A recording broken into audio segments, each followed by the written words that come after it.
दोस्तों अभी भी यकीन नहीं हो रहा है कि ये शख्स आज हमारे बीच नहीं है। मेरे पास जब ये खबर आई मैंने इसको 2-3 जगह से क्रॉस चेक किया। मुझे लगा शायद ये कोई फेक न्यूज़ है या कोई सुशांत जी को लेकर इस तरह से अफवाहें फैला रहा है। बट जब ये खबर मैंने 2-3 जगह क्रॉस चेक की और ये समझ में आ गया कि ये सच है, तो बहुत अजीब लगा। बहुत अजीब तरह से एक शॉक टाइप का कि ये तो हमारे फिल्मी जगत के अभिनेता हैं, ये लोग तो हमारे रोल मॉडल हैं। इनको ही तो देखकर हम लोग हंसते हैं, खुश होते हैं। और हमेशा फिल्में तो हैप्पी एंडिंग के साथ ख़त्म होती हैं, और इस शख्स ने अपनी एंडिंग इस तरह से कैसे की, या इसको क्या ज़रूरत थी इस तरह से इस तरह का कदम उठाने की। पर दोस्तों यकीन मानिए, हमें जब लगता है या हम जो सोचते हैं कि ये हमारे अभिनेता अभिनेत्रियाँ बहुत खुश हैं, बहुत ज़्यादा लग्जरियस लाइफ जी रही हैं, तो यकीन मानिए कहीं ना कहीं हम इनका गलत मूल्यांकन कर रहे होते हैं। आपने अभी हाल में कुछ दिनों पहले दीपिका पादुकोण के बारे में भी सुना होगा कि वो भी शायद बहुत सीवियर डिप्रेशन के केसेस में थी, और उन्होंने अपने आप को किस तरह से रिवाइव किया इस चीज़ से। बट दुखद ये रहा कि सुशांत जी ये नहीं कर पाए।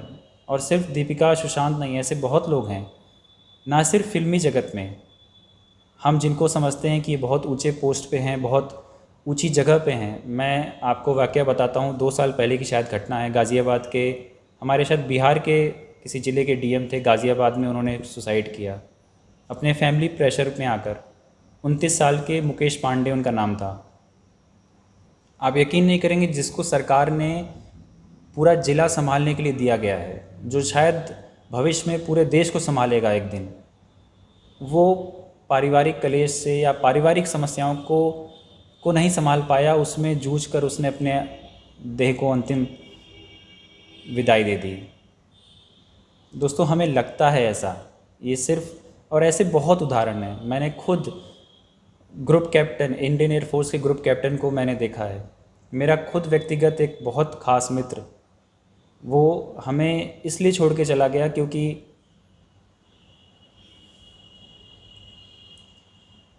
दोस्तों जो ये डिप्रेशन है, ये जो जो भी चीज़ें चल रही हैं लाइफ में, सोसाइटी में, हमें ऐसा लग रहा है ना कि हमने इस इंफॉर्मेशन कम्युनिकेशन टेक्नोलॉजी के युग में सबको साध लिया है, सब हमारे पास में है, सब कुछ, हम सब से जुड़ गए हैं। यकीन मानिए सिर्फ बाहरी आवरण से हम लोग आपस में जुड़े हैं। हमारे फेसबुक पे, हमारे यूट्यूब पे, हमारे ट्विटर्स पे लाखों करोड़ों मिलियंस फ्रेंड्स हैं। बट यकीन मानिए, क्या वो हमारे सच्चे दोस्त हैं? क्या उनको, क्या मुझे या क्या उनको जब सही में वास्तविकता में कोई चीज़ की ज़रूरत है या हमें उनकी ज़रूरत है, क्या वो हमारे पास हैं?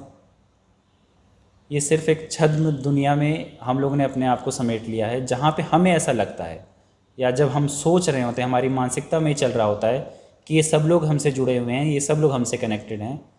और वास्तविकता में जब वो समय आता है तो हम अपने आप को अकेला पाते हैं। सुशांत जी का अगर आप केस देखें तो कौन कौन नहीं चाहता था उनको, कितने मित्र थे, कितने चाहने वाले थे, कितने फैंस थे, लेकिन वो अपनी वास्तविक दुनिया में अकेले थे। उनसे कोई बात करने वाला नहीं था, उनसे उनकी कोई दुख सुनने वाला नहीं था, कोई समझने वाला नहीं था। और ऐसे बहुत लोग हैं फ्रेंड्स, बहुत लोग हैं जो इस तरह से अकेले जी रहे हैं, जिनके पास कोई एक ऐसा व्यक्ति नहीं है जो उनको बस बैठ के 10 मिनट सुन ले।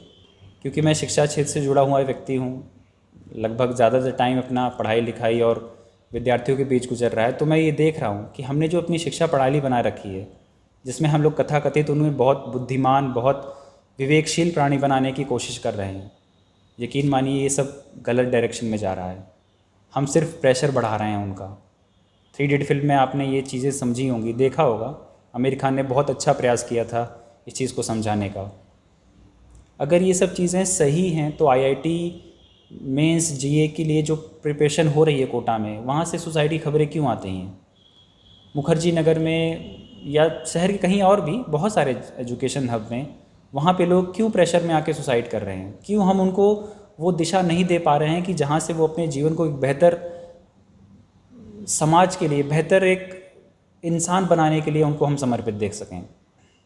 डिप्रेशन से पीड़ित व्यक्ति ऐसा नहीं है कि वो बस 1 या 2 दिन के अंदर डिप्रेशन में आता है और वो इस तरह के फाइनल स्टेज पे पहुंच जाता है। उसको यहाँ तक पहुँचने के लिए एक बहुत लंबा सफ़र, एक बहुत बड़ी मानसिक वेदना से गुजरना पड़ता है।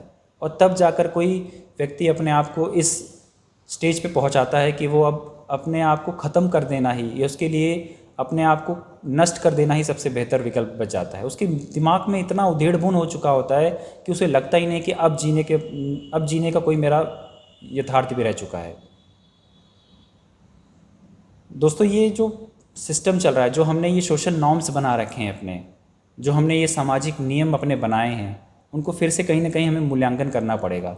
एक बच्चा, एक बालक, एक शिशु जब जब वो चाहता है कि मैं स्वच्छंद होकर कोई काम करूं, तो हमारे पेरेंट्स, हमारे शिक्षक, हमारा समाज सबसे पहले उसके पर काटने के लिए तैयार रहते हैं। उसकी जो उन्मुक्त विचारधारा है, उसके जो ये सपनों का संसार है, सबसे पहले हम और आप ही मिलके ख़त्म कर देते हैं। वहाँ से वो समझ जाता है कि नहीं, मैं असीमित नहीं हूँ, मेरी उड़ान असीमित नहीं हो सकती है, और उसको हम लोग कहीं ना कहीं एक सीमित दायरे में बांध देते हैं। हम आज अपने बच्चों को, अपने समाज को बस बेहतर इंजीनियर, बेहतर डॉक्टर, बेहतर साइंटिस्ट बनाने के चक्कर में लगे हैं। बेहतर इंसान शायद ही कोई सोच रहा है कि हमारे समाज में पहले कोई बेहतर इंसान बन जाए। अगर एक इंसान बेहतर होगा तो वो बेहतर डॉक्टर बन जाएगा, बेहतर साइंटिस्ट बन जाएगा, बेहतर इंजीनियर बन जाएगा। ओसामा बिन लादेन भी इंजीनियर था, लेकिन वो बेहतर इंसान कभी नहीं था। ऐसे अनेकों उदाहरण हैं दोस्तों हमारे बीच में, अनेकों। हमें देखना होगा, हमें समझना होगा समस्या को। जब आपको लगे कि आपके सोसाइटी में, आपके समाज में कोई ऐसा व्यक्ति है जिसने अपने आप को समाज से, सोसाइटी से काट रखा है, आप जाइए उसके पास, बात करिए उससे, समझने की कोशिश करिए। हो सकता है जो वो बोलेगा आपको बहुत बहुत अजीब लगेगा, बहुत छोटी बात लगेगी, बहुत सहज लगेगा कि ऐसी बातों पे कोई कैसे परेशान हो सकता है, बट समझिएगा उसको। जो सतही स्तर पे हमें बहुत छोटी, बहुत सहज बात लगती है, उसका अगर गूढ़ रहस्य आप समझेंगे तो आपको लगेगा कि नहीं, समस्या वो नहीं है जो सिर्फ दिख रही है, समस्या सिर्फ बहुत ज़्यादा, बहुत गहरी है। उसको समझने की कोशिश करिए, उसको समझाइए कि जो तुम झेल रहे हो सिर्फ तुम नहीं, तुम्हारे जैसे बहुत सारे लोग हैं, और इसका इलाज, इसका जो समाधान है वो अंत नहीं, शुरुआत है। तुम्हें एक नई शुरुआत की ज़रूरत है, तुम्हें एक नए स्टार्ट की ज़रूरत है। तुम भूल जाओ वो सब कुछ जो तुमने अभी तक झेला है। तुम्हारे साथ तुम्हारे जैसे हज़ारों लोग एक नई शुरुआत कर चुके हैं, उनको एक ऑप्शन देने की ज़रूरत है। मुझे ऐसा लगता है कि डिप्रेशन वाला व्यक्ति लगभग अपने सभी ऑप्शंस को निगलेक्ट कर चुका होता है। उसके पास कोई रास्ता, विकल्प नहीं बचता है कि मेरे पास कोई और विकल्प बच गया है, मेरे पास कोई और रास्ता बच गया है जिस पे अगर मैं चलूँ तो हो सकता है मैं सक्सेस हो सकता हूँ। ऐसे बहुत सारे बच्चे हैं, ऐसे बहुत सारे युवा हैं हमारे, जिनको लगता ही नहीं कि अब हमारे पास कोई विकल्प भी बच गया है जिस पे चलकर या जिसको अपनाकर हम लोग सक्सेस हो सकते हैं। हम सोसाइटी वालों ने, एक शिक्षक ने, एक अभिभावक ने अपने बच्चों को इतना सीमित कर दिया है, इतने सीमित सूत्रों में बांध के दिया है कि उनको और कुछ समझ नहीं आ रहा है कि इसके अलावा भी मेरे पास कोई और विकल्प हो सकता है। 4-5 विकल्प दिए हैं, चूज़ करना है, चूज़ कर लो, इसके अलावा तुम्हारे पास कोई ऑप्शन नहीं है। हम एक मछली से ये कह रहे हैं अगर तुम पेड़ पे चढ़ जाओगी तो तुम जीत जाओगी, और एक बंदर से कह रहे हैं तुमने अगर समुद्र दरिया पार कर लिया डुबकी लगाकर तो तुम विजयी हो जाओगे। यकीन मानिए दोस्तों, हम कैपेबिलिटी नहीं पहचान पा रहे हैं अपने युवाओं की। वो करना क्या चाहते हैं, वो समझना क्या चाहते हैं, और अंतिम विकल्प युवाओं के बीच में अगर सुसाइड आ रहा है तो उसके ज़िम्मेदार सिर्फ वो नहीं है, इसके ज़िम्मेदार कहीं ना कहीं हमारा समाज, और सबसे पहले मुझे ऐसा लगता है सबसे पहले उस बच्चे के अभिभावक, उसके बाद उसके शिक्षक, और फिर हमारा समाज। उस बच्चे की सबसे अंतिम गलती है कि उसने इस विकल्प को चुना, लेकिन प्राथमिकता या पहल अभिभावकों से हुई है, पहल समाज से हुई है, पहल शिक्षक से हुई है। इस बात को हमें समझना होगा। दोस्तों, बात करिए, लोगों से मिलिए, उनको सिर्फ कोई सुन ले, बैठ के उनके पास कोई 10 मिनट 15 मिनट बात कर ले उनसे, उनके लिए बहुत ही होता है। उनके लिए ये चीज़ें उन्हें इतना रिलैक्स कर सकती हैं कि हो सकता है अगर कोई 10 मिनट उनको सुन ले तो वो हमें लाइफ टाइम तक हमारे पास रहें। सुशांत जी को अगर मेरे ख्याल से कोई सुन रहा होता या सुन लेता, वो कहना क्या चाह रहे हैं वो समझ गए होते, तो शायद वो आज हमारे पास फिर से होते और हम उनकी बहुत अच्छी फ़िल्मों को आगे भी इंजॉय कर पाते। दोस्तों, एक और सामाजिक समस्या की तरफ मैं आप लोग का ध्यान आकर्षित करना चाहूँगा। हम लोग बहुत आसानी से इसे अपने आसपास के परिवेश में देख सकते हैं, महसूस कर सकते हैं। हम लोग अक्सर फ़िज़िकल हेल्थ के बारे में, सोशल हेल्थ के बारे में बात करते हैं, लेकिन जैसे ही बात आती है मेंटल हेल्थ के बारे में, यकीन मानिए हमारा नज़रिया बहुत संकीर्ण हो जाता है। हम लोग समझ नहीं पाते, या जो व्यक्ति इस दौर से गुज़र रहा है उसकी वेदना को, उसकी संवेदना को हम लोग महसूस ही नहीं कर पाते हैं। अक्सर जब भी कभी हमारे पास कोई मेंटल हेल्थ का पेशेंट या मेंटल हेल्थ से जूझ रहा व्यक्ति हमारे पास आता है और अपनी अपनी अपनी प्रॉब्लम हमारे पास रखता है, अपनी वेदनाओं को हमसे साझा करता है, अपना दुख हमसे व्यक्त करता है, तो अक्सर हम उसके लिए सिर्फ एक कॉमन, बहुत आसानी से मुख से निकल जाने वाला शब्द बोल देते हैं और हमें लगता है कि मैंने अपना काम कर दिया। वो शब्द है पागल। जैसे ही किसी ने हमसे कहा कि मैं बहुत प्रॉब्लम हूँ, मुझे समझ नहीं आ रहा मैं क्या करूँ, मेरे को ये प्रॉब्लम है, मेरी ये समस्या है, आप लोग कहते हैं तुम भी क्या पागल जैसी बात कर रहे हो, ये भी कोई प्रॉब्लम वाली बात है, हटो, क्यों मेरा टाइम वेस्ट हो रहा है यहाँ पे। और जैसे ही यकीन मानिए आपके मुंह से ये 4 शब्द उसके लिए निकलते हैं, वो आपको अपने से बहुत दूर कर लेता है। वो कट जाता है आपसे, अपने समाज से, अपनी सोसाइटी से, और ऐसा सिर्फ आप नहीं, सब लोग उसके साथ ऐसा कर रहे हैं। और जैसे ही 4 लोगों ने उसके साथ ये सब बातें की, उसको लगता है कि यार किसी के पास मेरा समाधान ही नहीं, ये जो प्रॉब्लम मैं जो फेस कर रहा हूँ उस प्रॉब्लम का सलूशन कोई नहीं दे पा रहा है, न मेरे मम्मी पापा, न मेरे टीचर्स, न काउंसलर्स, न फ्रेंड्स। और उसे लगता है कि शायद अब इस समस्या का समाधान इस जीवन का अंत ही है। और वो अंत मैंने और आपने उसे वहाँ तक पहुँचाया है। वो सुनियोजित हत्या होती है जो मैंने और आपने और हमारे समाज ने की होती है।